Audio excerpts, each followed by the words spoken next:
Good morning, everyone. We are the Open the Book team. We aren't able to come into school to open the book with you yet, so we are filming ourselves telling you the story instead. And you can help us by pretending to be one of the people in the story.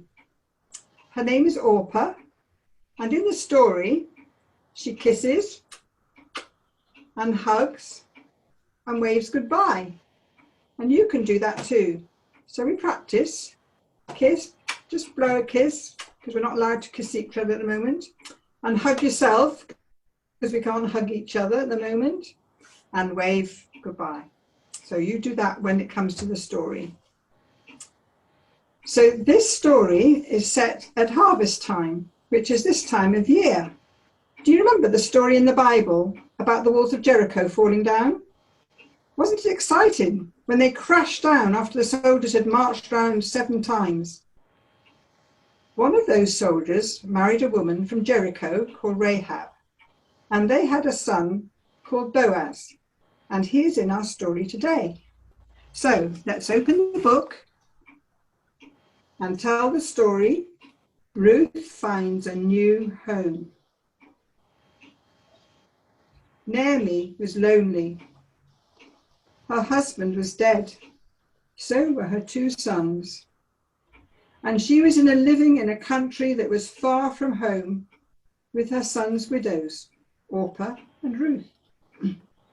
One day, Naomi said, I'm going home, back to my own country, back to Bethlehem, where I belong. You must stay here. I will miss you. But this is your country, not mine. Naomi expected Orpah and Ruth to kiss her and hug her and wave goodbye. And that's just what Orpah did. She kissed her and hugged her and waved goodbye. But Ruth did something different. She kissed Naomi and she hugged Naomi. And then she said, I'm coming with you. Why? Why leave your people and your home to travel to a place you do not know? Here you have a chance of finding another husband, but I can't give you one.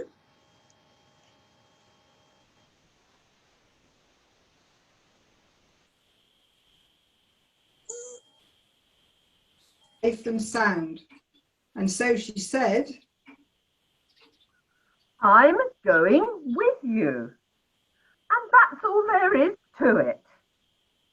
From now on, your people will be my people. And your God will be my God. So Naomi and Ruth went to Bethlehem. And while Naomi greeted her relatives, Ruth went off to find a job. But that was hard because she came from a different country. So she ended up gathering bits of barley in a field that belonged to a man named Boaz. Bits that were left behind when the workers had collected the grain. There's a picture of the workers collecting the grain. Boaz soon noticed Ruth. He had heard about what she'd done for Naomi. He admired her courage and her loyalty, and he also took a shine to her. And that's why the next day he told his workers that they should leave a bit more barley behind on purpose. Now Ruth would have more to take home with her. Ruth was delighted.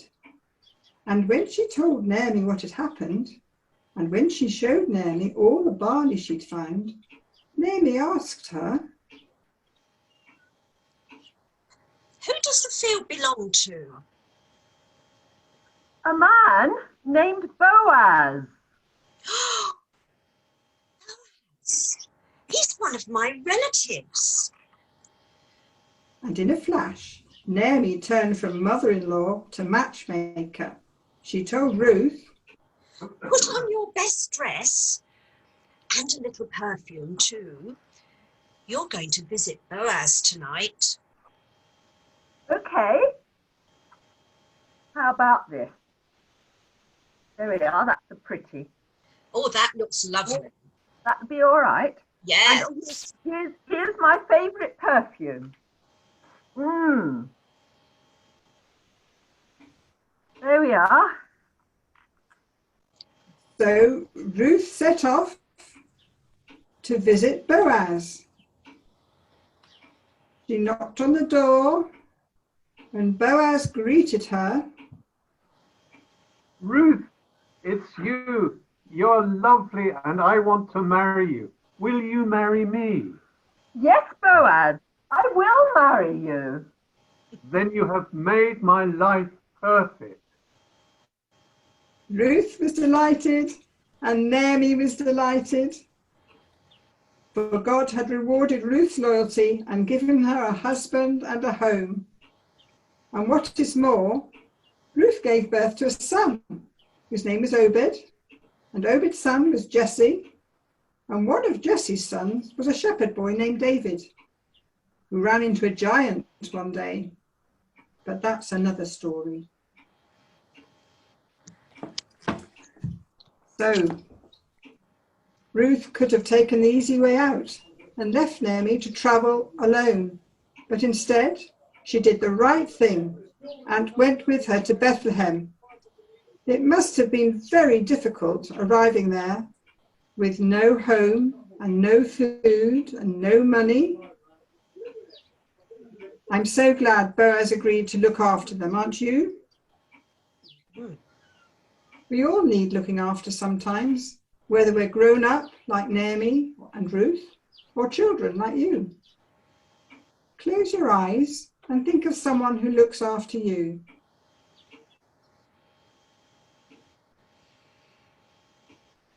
Now I'm going to say a prayer, and if you want to make it your prayer, say Amen at the end after me.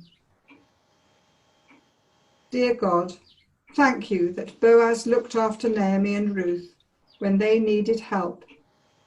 Show us how we can help people who have no home or food or money. Amen. Amen. Thank you for being with us today. Goodbye.